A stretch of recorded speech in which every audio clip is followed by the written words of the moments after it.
Hello friends, আমি আকাশ। আজকে আলোচনা করুন সুপারস্টার দেবের আগামী সিনেমা টেক্কা সিনেমার ট্রেলার ইতিমধ্যে ড্রপ করা হয়েছে। যারা এখনও দেখেননি তাদেরকে রিকোয়েস্ট করবো যে ট্রেলারটি আগে দেখে আসুন। নির্দ্বিধায় বলতে পারবো যে আপনাকে ট্রেলারটা ভালো লাগবে। সুপারস্টার দেবের যে অভিনয় স্কেল এতটা পরিবর্তন, মানে এতটা দক্ষতা অর্জন করেছে, এই ট্রেলারটি না দেখলে মানে বোঝাই যাবে না কি পরিবর্তন করেছে সুপারস্টার দেব। তো এই ট্রেলারের মাধ্যমে যেই জিনিসটা আমাকে সবচেয়ে বেশি ভালো লেগেছে, যে গল্প সম্পর্কে বেশি কিন্তু ধারণা দেওয়া হয়নি, যে গল্প কী টাইপের হতে পারে বেশি কিন্তু আজ আমরা পাচ্ছি না। এখানে টিজারও আমরা দেখেছি, ট্রেলারও আমরা সেম দেখলাম, মানে গল্পটাকে লুকিয়ে রাখার চেষ্টা করেছে। এখানে একটা জিনিস দেখানো হচ্ছে যে পরিস্থিতির শিকার সুপারস্টার দেব চাকরি হারিয়ে ফেলেছে। এবার চাকরি হারালে তার সংসার একটা সংকটময় পড়বে, এটা স্বাভাবিক। তার জন্য তিনি বাধ্য হয়ে একটা মেয়েকে কিডন্যাপ করেছে। এবার প্রথমে তিনি এটাও দেখা যাচ্ছে যে বন্দুক চালাতে পারছেন না। যে মানুষটা বন্দুক চালাতে পারে না, তার মানে বোঝাই যায় যে কী পরিমাণের তিনি পরিস্থিতির শিকার। তা না হলে তো বাচ্চাটাকে কিডন্যাপ করবে না, এটা স্বাভাবিক বিষয়।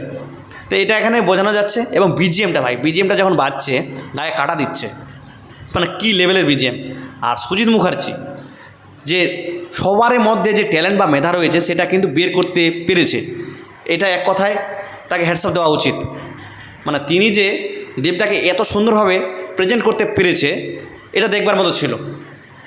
পরাণ বন্দ্যোপাধ্যায়ের গল্পটা বেশি কিন্তু বোঝা যাচ্ছে না। তবে যেই জিনিসটা আজ পেলাম, আমার মনে হলো যেটা, যে নেতা বা মন্ত্রীর চরিত্রে তিনি কিন্তু প্লে করতে চলেছেন। টোটা রায়চৌধুরী বা আরও যারা রয়েছে তাদের কিন্তু সেভাবে কিন্তু ট্রেলারের মধ্যে দেখানো হয়নি বেশি।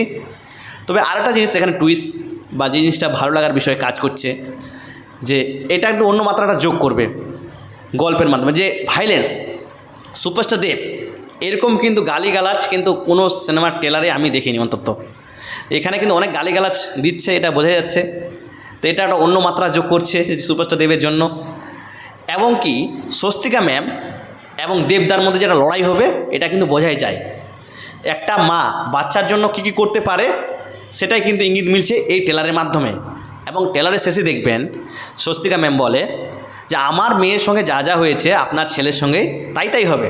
তার মানে এটা বোঝাই যায় যে দেব বনাম স্বস্তিকা মুখার্জির একটা লড়াই বা সংঘর্ষ কিন্তু হবে।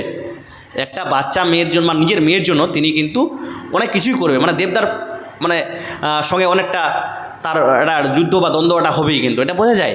এবং আরেক জায়গায় দেখছি যে স্বস্তিকা ম্যাম যারা পুলিশ চরিত্রে রয়েছে তাদেরকে বলছে যে আমার মেয়েকে ঘুরিয়ে আনুন বা ফিরিয়ে আনুন যে কোনো মূল্যে, তার জন্য যত টাকা লাগে সে দেবে। একটা মেয়েকে বাঁচানোর জন্য তিনি কিন্তু টাকাও দিতেও রাজি প্রথমের দিকে। শেষে যখন তিনি উপায় না পেয়ে দেবদার সঙ্গে যে সংঘর্ষে মানে জড়িয়ে পড়বেন, এটা কিন্তু ট্রেলারের মধ্যে বোঝাই যাচ্ছে। রুক্মিণীর অভিনয় স্কেলটাও মারাত্মক লেভেলের ছিল। রুক্মিণী এখানে পুলিশ চরিত্রে অভিনয় করছে, তিনি এই কেসটাকে তদন্ত করবেন, এটা কিন্তু বোঝাই যাচ্ছে। এবং তিনি জানার চেষ্টা করবে যে এই আসলে রহস্যটা কী, চাকরি কেন তার গেল, এই বিষয়গুলো কিন্তু এখানে দেখানো হচ্ছে। তো এবার শেষের দিকে কিন্তু আরেক জায়গায় দেখানো যায় যে আপনাকে জয়েন করা হলো, আপনাকে চাকরির জন্য আবারও নতুন করে জয়েন করা হলো। তো শেষে একটা ডায়লগ দেয়, যাই হোক নোংরা দেবদার তরফ থেকে এখানে দেখানো হয় যে বন্দুক হাতে পড়লে, মানে যাই হোক এটা বলছি না, আপনারা বুঝতে পারছেন আমি কী বলতে চেয়েছি। তো দেখবার মতোই ছিল, মানে যাই হোক এটাই বলার ছিল। এই ছিল আজকের মতো। আমাদের নিউজ যদি ভালো লাগে অবশ্যই লাইক, কমেন্ট, শেয়ার এবং সাবস্ক্রাইব করতে ভুলবেন না। ধন্যবাদ।